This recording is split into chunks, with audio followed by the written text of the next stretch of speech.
Hi guys, and welcome back to Reed's Readers with your host, Clinton Reed. And today, I'm going to bring with you 10 books that I think I will give 5 stars. I went through all the books that are on our shelves. From the ones that you get to see in a book haul to ones that have been sitting here for a minute.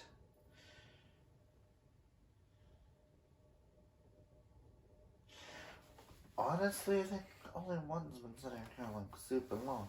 But these are the books that I personally feel like I am going to go above and beyond, and they're going to become some of my all-time favorite books. Some of them I can't really tell you why, because it's just, it's hard to explain, okay? I'm going to move these two up so I can start my pile here.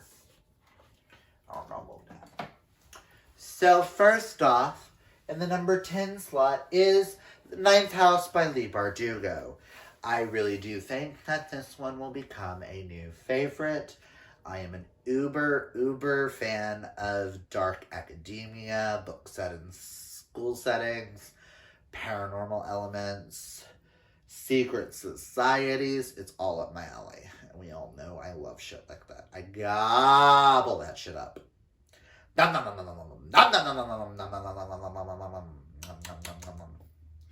I just can't wait to gobble this up in 2021. And number 9, for some reason this book kept popping in my head when I looked at my shelves. And that is Tell Me How You Really Feel by Anima May Safi. I am a huge Gilmore Girls fan. And for this to be pitched as a fan fiction of Gilmore Girls, if Rory and Paris ended up together, yes. You didn't have to tell me any more than that. Just yes. In the number 8 slot, you'll see there's quite a bit of queer on this list, is Master of One by Jada Jones and Danny Bennett. This is on this list for 1, it's queer with fairies. And 2, has to steal relics, which are actually people. Which we all know, I love stuff like that. It just sounds like a book that I'm going to love. I don't know if I like the fact of how long it is, but which I am hoping at some point this year to read. We shall see. But yes, I'm super excited. Next is another queer book. At number 7 is The Love Curses of Melody McIntyre by Robin Talley. All I gotta say is musicals. In drag, I do a lot of Broadway musical performances, is what I typically lip sync to, is a lot of that or rap, but everybody knows my heart is the stage. If I could actually sing, I would have pursued acting a lot more. And this involves Les Miserables. First off, you tell me it's queer. Second off, you're doing Les Mis. Sign me up. It's going to be a 5-star read. At least I hope so. Do not disappoint me! And if I end up loving this, Robin Talley has a huge backlist. Which, by the way, do I have another book over there? Ow. And no, that's Robin Hardy. My bad. I just thought of Robin. That hurt. I knocked over books. Thank God that didn't land on my foot. But, yes, super excited. How many times can I say super excited in this video? In the number 6 slot, which I really hope this book does not break my heart, and that is Crave by Tracy Wolff. The way that this book has been pitched to me as Twilight, but better, and the fact that she goes to an academy with different paranormal races, and she doesn't know where she fits in. I'm like sold. Paranormal. Twilight, but better. Which I used to be a huge Twi fag. I used to be obsessed with Twilight. Listen, it was a thing back in the day. High school, listen, watched all the movies. Up until that final book, I could have told you Twilight was amazing. But then she wrote the 4th book. And then I wanted to kill an author. But that's another story for another time. But I'm so hoping this gives me what I'm wanting from it. And if it does, of course it'll be a 5-star. Just yay, all the yay.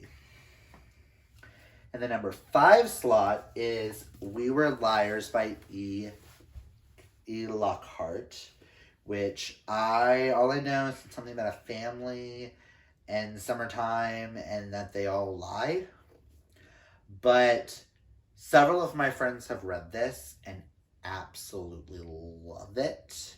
And we learned in 2020 that YA thrillers, mystery thrillers, if they're written a type of way, are my shtick. Because I absorbed a lot of them this year, and I loved every last one I read. Right? Yes, I did. Some little pushed, but I cannot wait to give this author a try. This book just looks stunning. It's the deluxe edition. I found it a couple of months ago. It's just so... And I had to include some short ones on this because some of these books are getting chunkier and chunkier by the minute. And then my number 4 slot is going to be Serpent and Dove by Shelby Mahurin. I added this because, 1, I am going to be reading it in January. And 2, this is the boyfriend's current favorite series. And at least I think he would say this is his favorite series. This is the book he yells at me the most to read.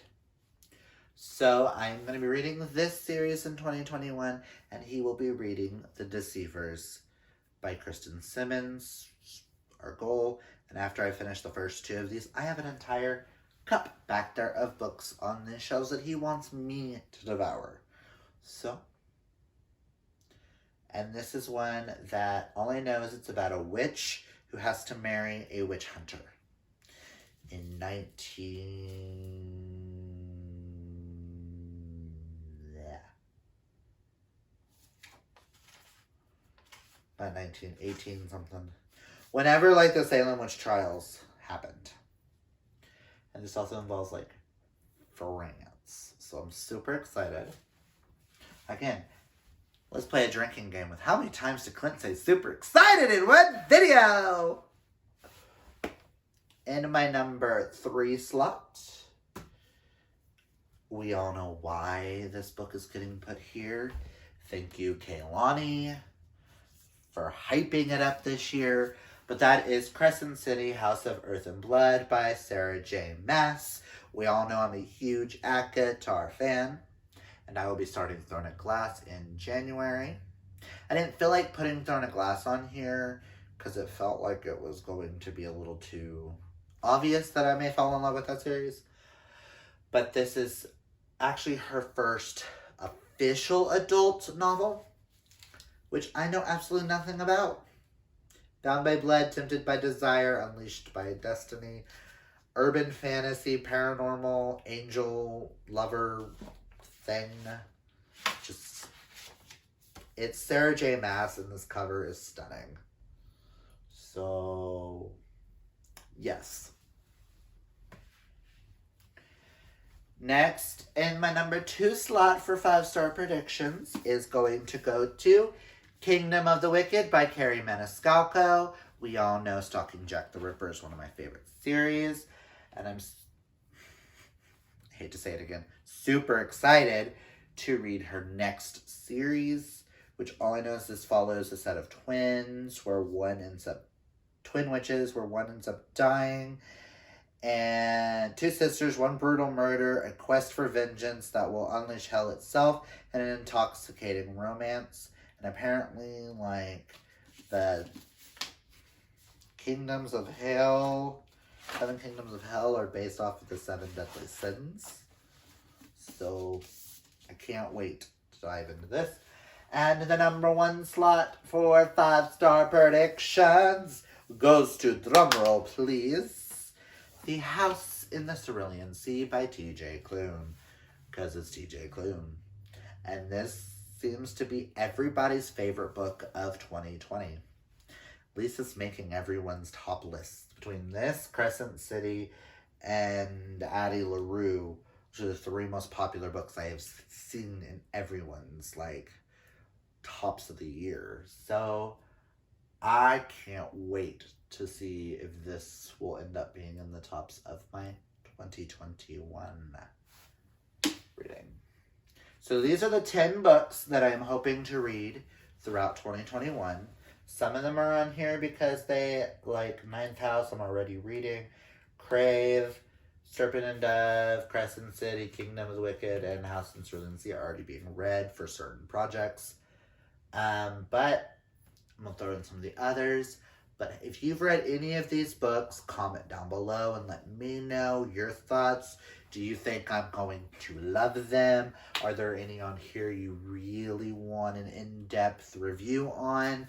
Do you want me to do a single video per book?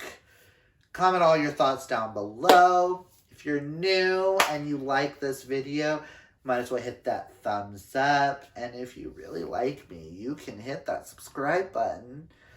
I'll most appreciate it. Mwah. And like I've said in a couple of videos before this, because I don't know which books videos are going out which, so I'm saying it in each. I am slowly changing what I say at the end of this video for copyright reasons. Plus, I want to go in with a new message into the new year. And the whole new year is I want to have everybody embrace the fabulous human being you are. So remember, kids, always be fabulously yourself. Until next time, oh boy!